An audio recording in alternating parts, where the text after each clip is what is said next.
Vamos direto ao ponto. Hoje a gente vai dissecar uma história simplesmente fantástica. Imagina só o submundo da mitologia grega, não como aquele reino sombrio de sempre, mas como uma empresa, e uma empresa prestes a abrir falência. É exatamente essa crise corporativa cósmica que a gente vai explorar na análise de hoje sobre o castigo de Esculápio. A pergunta central que move a nossa investigação é bem direta, mas super profunda. E se a morte pudesse ser enganada? Bom, vamos mergulhar nisso. É no mínimo intrigante pensar no tamanho do problema cósmico que surgiria se um médico, um mero mortal, ficasse bom até demais no trabalho dele. É uma verdadeira quebra de paradigma, e é isso que dá a largada para toda essa confusão. Parte 1. Crise no submundo. Para entender o tamanho da encrenca, a gente precisa ir lá para o grandioso Monte Olimpo. O clima tá super tranquilo, Júpiter tá no meio de uma audiência pacífica no palácio, quando de repente o ágil mensageiro Mercúrio avisa que chegou visita.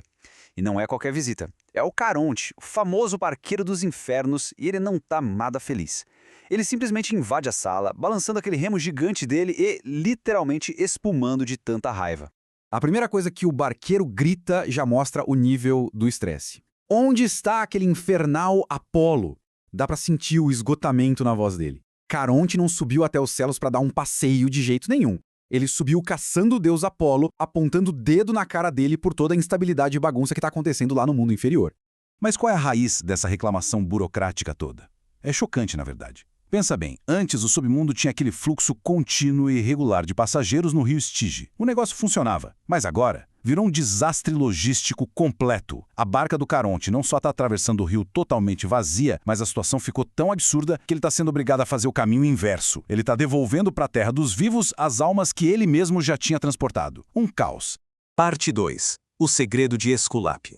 Bom, Júpiter, percebendo que a crise estrutural é gravíssima, chama o Apolo na mesma hora para dar explicações.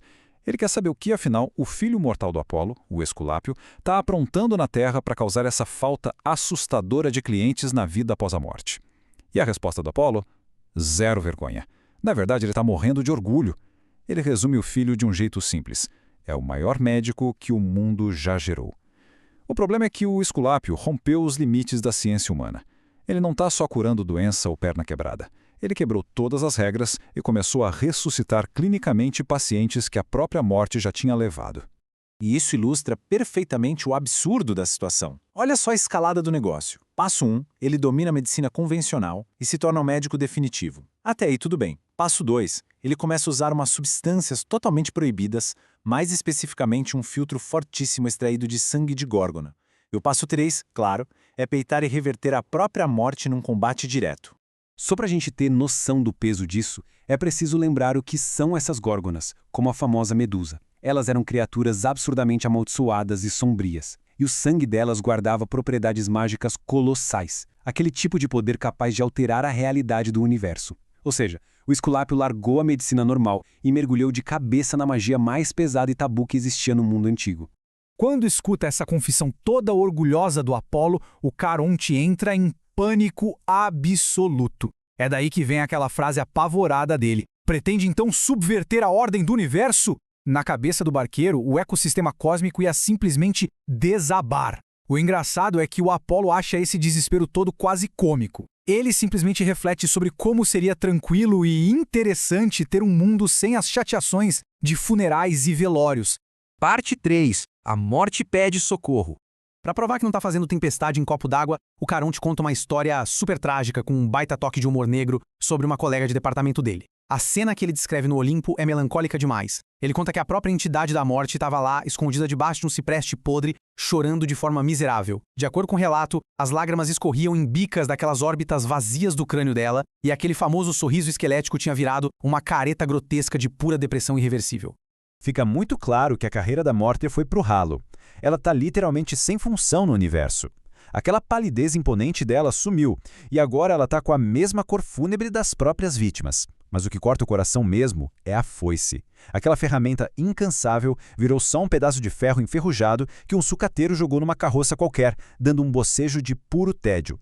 O colapso mental da morte termina num desabafo que é sensacional. Com uma voz esguia e desesperada, ela vira pro Caronte e solta essa. Sinto que finalmente chega pra mim também o último suspiro. É a definição perfeita de ironia trágica na mitologia, não é mesmo? A morte ficou num estado tão fraco, tão perto de acabar por falta de função, que o velho barqueiro teve que fazer uma massagem vigorosa nas costelas dela para conseguir trazê-la de volta à vida. Então, a gente chega no ponto crucial da história, os preciosos óbulos, aquelas moedinhas deixadas com os mortos para pagar a travessia. A morte avisou para o Caronte que, se esse médico continuasse, seria o fim profissional dos dois. E o fim da grana do barqueiro. Isso escancara que a histeria dele de invadir o Olimpo não era só para defender as leis da natureza.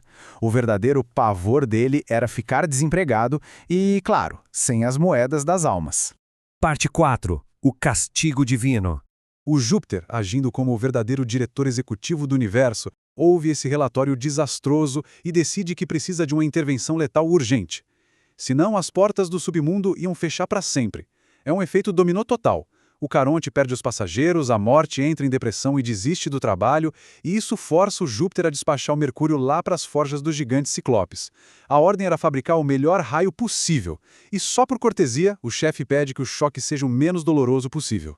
A execução do plano é fria, implacável e assustadoramente eficiente, marcando o clímax de tudo isso. Quando pega o raio no vinho e admira o design aerodinâmico da arma, o Júpiter mira lá na Terra. Num piscar de olhos, o brilhante médico Esculápio toma uma carga elétrica celestial gigantesca e cai fulminado. Fim da ameaça à ordem pública, de forma instantânea. O negócio é tão rápido que no segundo seguinte a alma do Esculápio já está lá no Olimpo, prestando contas. A justificativa oficial do Júpiter é implacável. Você estava prestes a provocar uma revolução na Terra, no céu e nos infernos.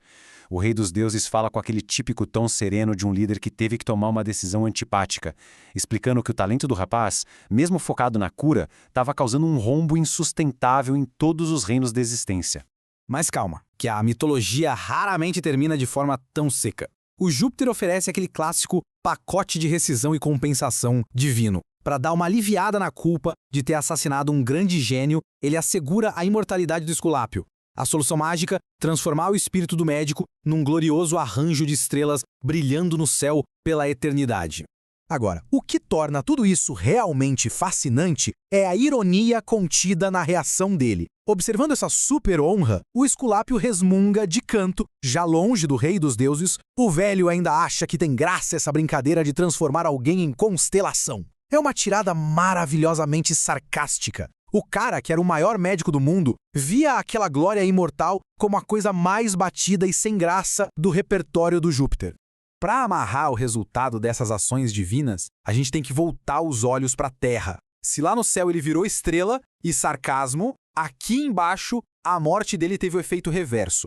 A lenda se espalhou como fogo. O culto ao Esculápio, como a figura máxima da cura e dos milagres médicos, começou a crescer sem parar entre as sociedades mortais, garantindo uma adoração eterna. E a gente conclui a nossa análise de hoje com uma provocação poderosa. Existe um preço alto demais para romper a ordem natural das coisas?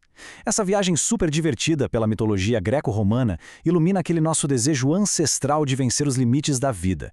E mostra que, seja por magia ou ciência, tentar passar a perna no curso do universo pode trazer reações completamente inesperadas. É esse tipo de reflexão que faz histórias tão antigas parecerem o espelho perfeito da nossa própria realidade. Fica aí essa provocação para instigar ainda mais a curiosidade de todos. Até a próxima análise.